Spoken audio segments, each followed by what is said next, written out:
Partneri relácie Molpir, TomTom, Almoral, TPD internetový obchod. Autosalón vám prináša povinné zmluvné poistenie od Unión poisťovne. www.union.sk. Autosalón a vyladené garážové brány vám prináša Lomax. Autosalón vám prinášajú prémiové oleje MOL Dynamic od spoločnosti Slovnaft. Autosalón vám prináša nová Škoda Fabia.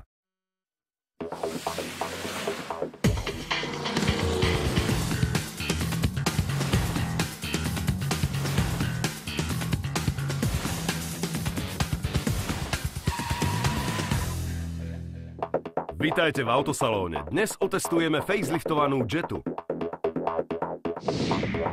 Fabia dorazila na Slovensko. A sprostredkujeme vám pár dobrých rád pred zimou.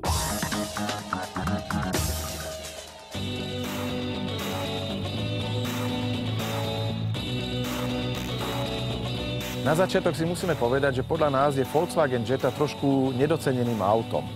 Pretože keď pri hodnotení tohto auta zoberieme za hlavné kritériá spoľahlivosť, funkčnosť a praktickosť, tak budeme veľmi ťažko hľadať chyby na tomto aute. O tom, že Jetta je trošku v tieni svojho modelového väčšieho súrodenca Passatu, svedčí aj fakt, že svetovú premiéru mal tento facelift 6. generácie na newyorskom autosalóne a nie v Paríži, kde bola svetová premiéra práve nového Passatu. Bixenonové svetlá s automatickým natáčaním do zákruty sú len ako príplatková výbava. Najvýkonnejší diesel môže mať uzatvárateľnú mriežku chladiča.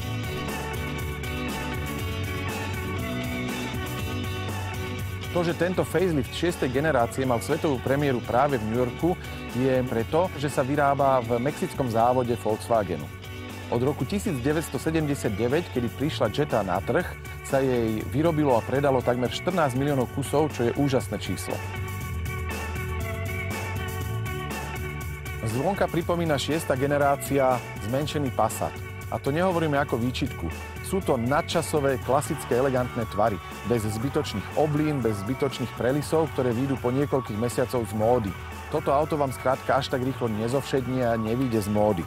Podľa údajov výrobcu príde nová Jetta až o 2 roky, tak je úplne prirodzené, že túto 6. generáciu trošku oživili veľmi jemným faceliftom. To znamená, miesto 2 chromových lamiel tu máme 3. Pribudlo denné LED svietenie, čo je poznávacím znakom takmer všetkých nových Volkswagenov dneska, a okrúhle hmlovky sa zmenili na štvorcové. Po tomto facelifte narastla Jetta o zanedbateľných 14 mm, ale ostal veľmi pekný a veľmi slušný rázor 2651 mm, čo dáva tomuto autu predpoklady na luxusné a pohodlné sedenie aj na zadných sedadlách pre 2 dospelé osoby.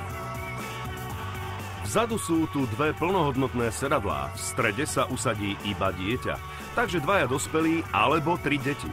A 2 dospelí majú aj pri vyšších postavách dostatok miesta pred kolenami aj nad hlavou. Ale aj všetky doplnky na dlhšiu jazdu.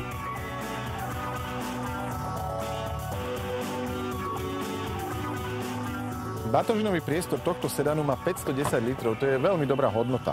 Veko tohto batožinového priestoru sa otvára v dostatočnom rozsahu a ani pri nakladaní vecí nehrozí nejaký úraz hlavy. Limitom sedanov, ale to je všetkých sedanov, je vlastne tento otvor, kadiaľ sa nakladá batožina. Tu konštruktéri ani dizajnéri si skrátka nepomôžu a toto sú limity sedanov. Preto sú možno u nás obľúbenejšie hatchbacky v nižšej strednej triede, ako sú sedany. Z batožinového priestoru sa dá sklopiť aj operadlo zadného sedadla.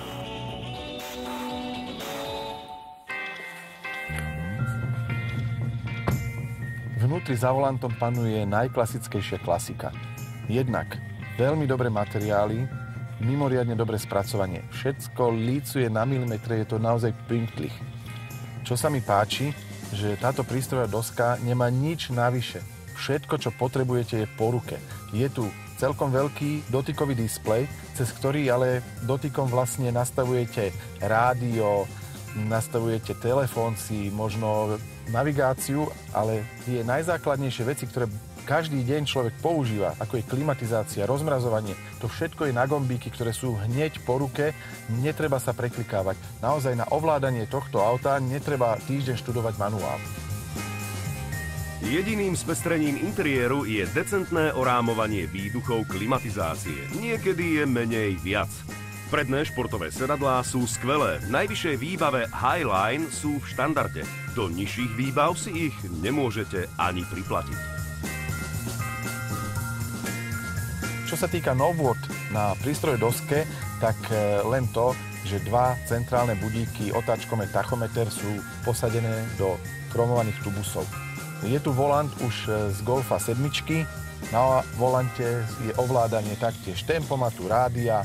Naozaj proti tomuto interiéru nemáme žiadnu výčitku.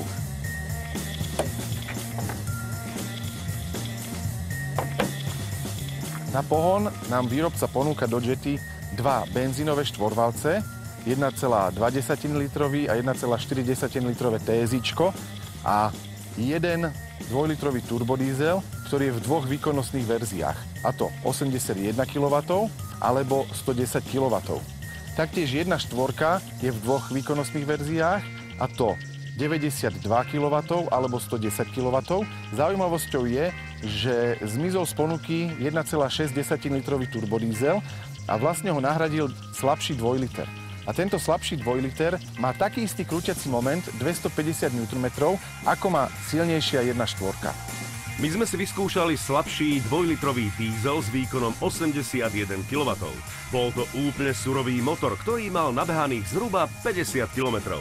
Na výrobcom deklarovanú priemerku sme sa nedostali, ale aj s takýmto surovým motorom sa nám podarila spotreba tesne pod 5 litrov. Jazda s Jetou je veľmi príjemná, je to skvelé, normálne auto. Už v základnej výbave mu k bežnému používaniu vôbec nič nechýba a absolútne spĺňa všetky požiadavky na auto, ktoré bereme ako predmet dennej potreby, ktorý nám má uľahčiť život. Podvozok je nemecky tvrdší, ale je samozrejme zase skvele odlučnený. Na týchto slovenských poligónoch, našich úžasných cestách vám nehrozí žiadna šleha do ucha, keď nájdete aj na väčšiu jamu, väčšiu nerovnosť. A tento tvrdší podvozok aj veľmi dobre drží Jetu v zákrutách aj vo vyšších rýchlostiach. Čo som bol trošku šokovaný a nemilo prekvapený, bolo po nasadnutí to, že v tomto aute je použitá 5-stupňová manuálna prevodovka. Výkonovo slabší diesel v Jete sa môže síce kombinovať aj s 7-stupňovým DSGčkom, ale v základe je dodávaný s 5-stupňovým manuálom. Ale na druhej strane po prejdení pár kilometrov som zistil, že šestka tu takmer vôbec nechýba, pretože Jeta ťaha už od 1200 otáčok, sa pekne pomaly zberá. Vrchol krúťaceho momentu začína pri 1750 otáčakách za minútu, dosahuje 250 Nm, čiže naozaj pri 70 km rýchlosti tam buchnete 5 a už sa o nič nestaráte. Jeta zrýchľuje až do maximálnej rýchlosti, skoro jak nejaký poloautomat. Vôbec sa nemusíte dotknúť radiacej páky, ktorá mimochodom ide mimoriadne presne v tejto kulise. Absolútne zapadá presne, tie dráhy sú úžasné. Ja osobne som z vozenia v Jete bol veľmi milo prekvapený. Skutočne veľmi dobré obyčajné auto. Naše rady o poistení vozidiel pokračujú a pýtame sa, ako poisťovne vlastne vypočítavajú výšku poistného. Poisťovne pristupujú s rôznym spôsobom na to, ako stanoviť poistné pre daného klienta. Domnievame sa, že faktory, ako je hmotnosť vozidla, ako je jeho výkon, sú základné fyzikálne ukazovatele, ktoré ovplyvňujú jazdu motorového vozidla, jeho rozbeh, brzdnú dráhu. Nie len tieto faktory, ale aj samotné skúsenosti vodiča, jeho vek, jeho bezškodový priebeh ovplyvňujú cenu, či už v povinnom zmluvnom poistení alebo v havarijnom poistení. Ako si teda poistenie vybrať? Odporúčame všetkým motoristom, ktorí si vybavujú a hľadajú povinné zmluvné poistenie pre svoje motorové vozidlo, pozerať sa na svoje auto komplexne, nielen z pohľadu zákona a uzatvoriť si povinné zmluvné poistenie, ale aj havarijné poistenie, ktoré slúži na úhradu nákladov na vlastnom motorovom vozidle. V tomto prípade klient má väčšiu voľbu a možnosť vybrať si, čo je pre ňoho najdôležitejšie a potrebné, aké riziko. Pretože havarijné poistenie kryje nielen samotný stret jedného vozidla a druhého, len samotnú haváriu, ale aj vlastné škody, ktoré môžu vzniknúť naozaj krupobitím, záplavou, ktoré môžu vzniknúť požiarom, ako sme boli svedkami nedávnych udalostí vo Vincovom lese. Toto je presne ten typ poistenia, ktorý by mal slúžiť klientovi na preplatenie takých škôd, ktoré môžu naozaj vzniknúť nepredvídateľným spôsobom, ktoré ani skúsenosti vodiča nedokáže ich ovplyvniť, takéto škody. Takže kombinácia povinného zmluvného poistenia, havarijného poistenia, prípadne kombinácia spolu s krádežou je našou odporúčanou radou pre klienta, ako sa pozerať na poistenie svojho majetku. Motorista by mal zvažovať aj výšku spoluúčasti. Čo to je? Ukazovateľom, ktorým radíme motoristom, aby dávali veľký dôraz aj na tzv. Spoluúčasť. Spoluúčasť v havarijnom poistení znamená to, akou výškou peňazí sa podielam, ktorú som povinný zaplatiť za prípadnú škodu za opravu v autoservise. Vo všeobecnosti platí s rastúcou výškou spoluúčasti klesá síce poistné, ale na druhej strane som povinný zaplatiť o to viacej. Odporúčame zamerať sa na fixnú spoluúčasť, pretože s rastúcou škodou, napríklad ako je totálna škoda alebo krádež motorového vozidla, platím rovnakú výšku, podielam sa na tejto škode rovnakou výškou, bez ohľadu na výšku samotných nákladov a škody, ktoré mi vzniknú. Na trhu existuje viacero kombinácií spoluúčasti, aj percentuálna a fixná, ale fixnú považujeme momentálne za najvýhodnejšiu. Uzavrieť poistky v jednej alebo viacerých poisťovniach? Odporúčame našim motoristom uzatvárať si povinné zmluvné havarijné poistenie v jednej poisťovni z dôvodu komplexného krytia a prípadne aj dodatočných benefitov, ktoré z toho prislúchajú. Napríklad zľavy za povinné zmluvné poistenie v havarijnom poistení, za dodatočné benefity pre existujúcich klientov poisťovne, alebo v konečnom dôsledku rozšírený rozsah asistenčných služieb zo spojeného komplexného poistenia havárie aj povinného zmluvného poistenia.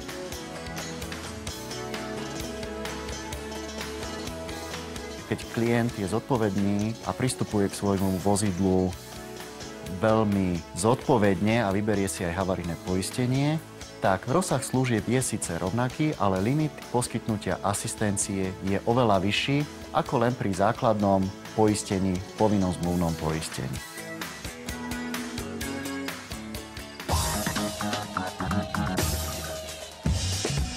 Je to len niečo vyše mesiaca, keď mala nová Fabia medzinárodnú jazdnú premiéru v Portugalsku a mesiac pred Vianocami dorazila už aj k nám na cesty a do predaja. Príchod tretej generácie Škoda Fabia je asi najočakávanejšou motoristickou udalosťou tohto roku u nás. Hneď po uvedení v jej domovine v Čechách sa nová Fabia dostáva aj k nám na Slovensko. Od roku 1999, kedy Fabia nahradila veľmi úspešnú Feliciu, sa jej celkovo predalo takmer 3,5 milióna kusov, čo je úctihodné číslo, keď zoberieme do úvahy, že druhá generácia mala trošku sťaženú pozíciu z dôsledku jej výzoru a dizajnu. Fabia 3 sa vzhľadom priblížila novej dizajnovej stratégii Škodovky. A tak tu nachádzame množstvo prvkov, ktoré už poznáme z modelov uvedených v posledných 2 rokoch, ako je nová Octavia či Rapid. Dokonca táto hrana prednej kapoty, ktorá sa stráca tuto vpredu, je použitá z konceptu Škoda Vision a týmto dizajnovým smerom sa budú uberať aj ďalšie nové modely od Škodovky. Najbližšie to bude asi Super.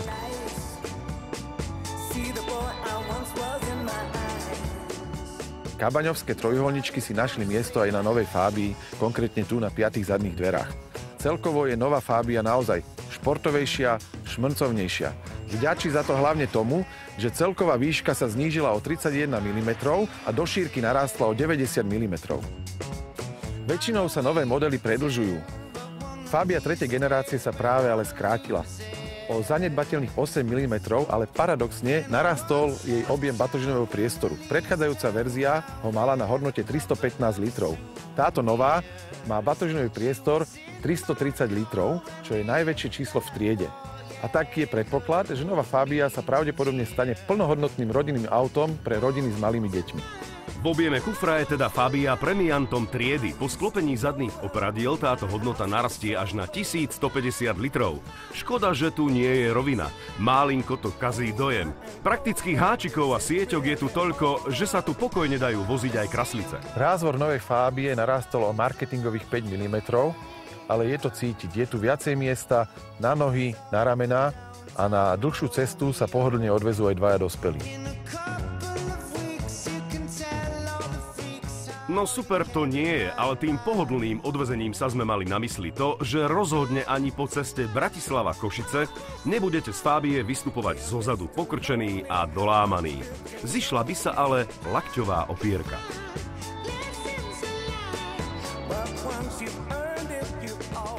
Za volantom sa sedí veľmi dobre.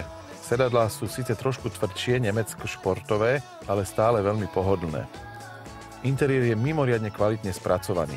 Prístroj doska je klasická a na prvý pohľad vyzerá z mäkčených plastov, no bohužiaľ nie je to pravda, sú tvrdé, ale mäkčené nemala ani druhá generácia, mala ich len prvá, ktorá ich mala mimoriadne kvalitne a veľmi príjemné.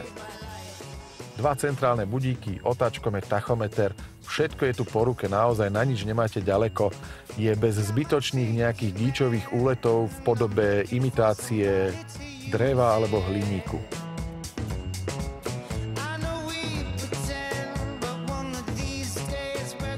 Fabia dáva svojmu novému, budúcemu majiteľovi mimoriadne veľkú mieru individualizácie. Už pri výbere vozidla a jeho konfigurácii si môže vyberať z 15 farieb karosérie, ktoré sa dajú kombinovať so 4 farbami strechy. 12 druhov kolies, ktoré majú 4 farebné odtiene. Spolu s farbou interiéru to dáva až 125 kombinácií. Interiér sa dá vytunovať aj pomocou aplikácie vami vybranej fotky, ktorá sa nalepí na túto farebnú časť prístrojovej dosky. Keď si tam vyberete deti alebo priateľku, tak podľa mňa to môže mať aj vplyv na zvýšenie bezpečnosti na cestách. V prípade fotky manželky to ale niekedy môže mať úplne opačný efekt. Držiak na mobilný telefón či odpadkový kôš vo dverách. Fabia je opäť simply clever. O tom, že Fabia bude útočiť aj na mladých, svedčí jej konektivita. Funkcia Mirror Link napríklad po spárovaní mobilného telefónu urobí to, že centrálny displej slúži vlastne ako displej vášho mobilného telefónu. Vy si v ňom cez tento dotykový displej viete listovať, viete nájsť kontakty, viete vybrať hudbu, prípadne zvoliť navigáciu z mobilného telefónu. Ďalej je tu množstvo možností, ako si stiahnuť do mobilného telefónu aplikácie, ktoré vám hovoria o jazde, o štýle jazde, o spotrebe a vlastne sa spárujú s autom a berú informácie od auta do vášho mobilného telefónu. Bez škrabky znútra veka nádrže si Škodovky už ani nevieme predstaviť. Na pohon novej Fabie sú vyhradené dízlové a benzínové motory. Dízlové sú trojvalce s objemom 1,4 litra, vo výkonnostných verziách 66 a 77 kW. Benzíny začínajú na objeme 1,0 litra, je to trojvalec, výkon 44 alebo 55 kW, alebo benzínový štvorvalec s objemom 1,2 litra s výkonom 66 alebo 81 kW. Zaujímavosťou najslabšieho 1-litrového benzínového trojvalca je jeho hmotnosť. Tu sa podarilo stlačiť na 70 kg. Takto vybavená Fabia s týmto motorom má celkovú hmotnosť 980 kg, čo prispieva k jej hospodárnosti. Aby sme ešte nezabudli, Fabia má teraz výborný podvozok. Na minulú otázku, či je i20 najmenším modelom značky Hyundai, ste mali napísať písmeno B. A tu sú naši výhercovia, ktorým srdečne blahoželáme.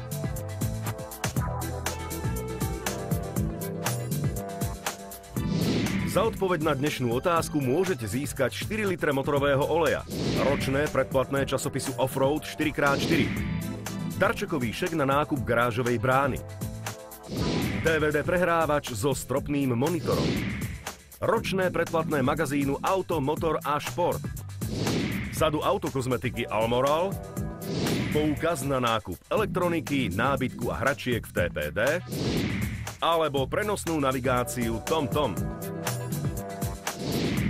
Napíšte nám, či sa vyrába model Škoda Fabia od roku 1999. Odpovedajte SMS-kou na skrátené číslo 7507. Ak ste sa rozhodli, že áno, napíšte kľúčové slovo AS, po ňom medzeru, písmeno A a potom po ďalšej medzere vaše kontaktné údaje. Ak si myslíte, že nie, napíšte po slove AS a medzere písmeno B, potom vaše kontaktné údaje. Minuloročná zima sa do nás zahryzla až po Vianociach, ale o to intenzívnejšie. Kým tu ešte nie je v takej sile, skúsme si na ňu pripraviť auto. Začneme napríklad olejom. Treba ho na zimu meniť? Co se týká motorových olejů, těmto s příchodem zimy není třeba věnovat zvýšenou pozornost. Protože každý z nás má ve svém motoru olej pro celoroční použití. Jiná otázka je kontrolovat hladinu oleje. Toto je třeba dělat celoročně a v případě potřeby olej dolít. Na renovovaných čerpacích stanicích naleznete oleje pro všechny typy automobilů. A přímo na etiketě je uvedené doporučení, pro kterou značku auta je olej vhodný. Důležitější z hlediska příchodu zimy je věnovat zvýšenou pozornost ostatním provozním kapalinám. Jedná se hlavně o vody do ostřikovačů a kapaliny do chladičů.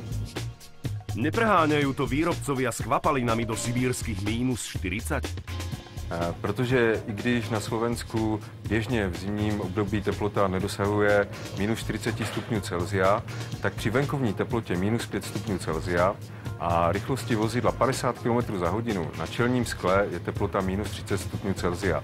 Proto je dobré používat kapalinu do ostříkovačů s použitelností až -40 stupňů Celsia, čímž předcházíme tomu, že po nastříkání na čelní sklo dojde k zamrznutí a tím pádem se naše jízda stává nebezpečnou. Při výběru vody do ostříkovače je potřeba sledovat nejen teplotu použitelnosti, ale i její složení. Některé kapaliny do ostřikovače obsahují škodlivou látku metanol, která je nebezpečná nejen při požití, ale i při dechování. Na čerpacích stanicích naleznete produkty renovovaných značek, které tuto nebezpečnou složku metanol neobsahují.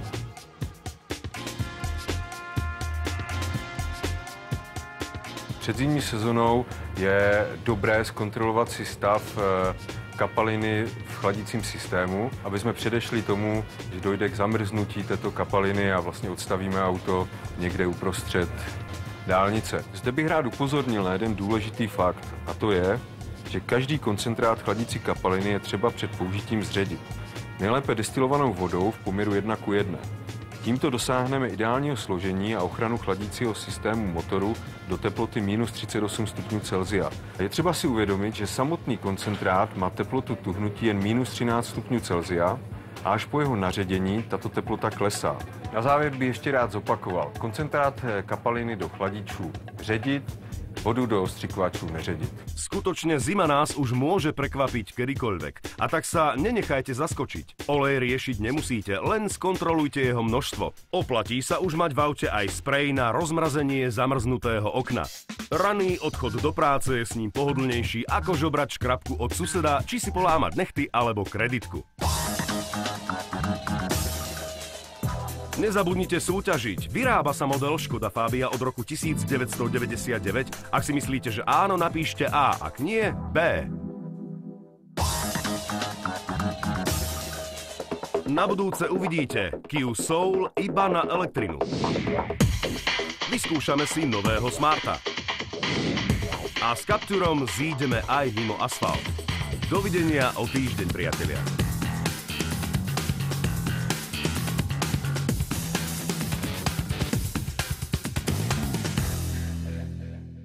Autosalón a vyladené garážové brány vám priniesol Lomax. Autosalón vám prináša povinné zmluvné poistenie od Unión poisťovne. www.union.sk. Autosalón vám priniesli prémiové oleje MOL Dynamic od spoločnosti Slovnaft.